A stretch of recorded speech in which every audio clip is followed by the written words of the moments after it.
ఈరోజు దేవుడు మన జీవితంలో ప్రతి ఉపకారం చేస్తున్నాడంటే కేవలం ఆయన లక్షణాన్ని బట్టి, ఆయన గుణమును బట్టి, ఆయన స్వభావాన్ని బట్టి మనకు మేలు చేస్తున్నాడు.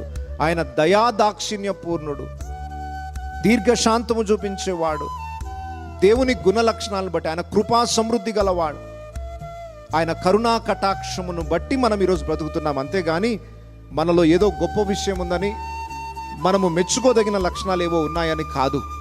దావీదు ఇక్కడ దేవుని కృపను జ్ఞాపకం చేసుకుంటున్నాడు. నా ప్రాణమా, నువ్వు గర్వించడానికి నీ దగ్గర ఏమీ లేదు. దేవునికి తెలుసు నీ విలువేంటో, నీ స్థితి ఏంటో దేవునికి తెలుసు. నీవు గర్వించడానికి, అతిశయించడానికి ఒక్క రీజన్ కూడా లేదు. దేవుని మహాకృపను బట్టి ఈరోజు ఈ మేలులన్నీ నువ్వు అనుభవిస్తున్నావు. బాగా జాగ్రత్తగా ఆలోచన చేయండి. ఈరోజు మనం ఏ స్థితిలో ఉన్నామో అది మన గొప్పతనం కాదు, మన కష్టం కాదు, మన తెలివి కాదు. దేవుని మహాకృపను బట్టి ఈరోజు మనం ఏమై ఉన్నామో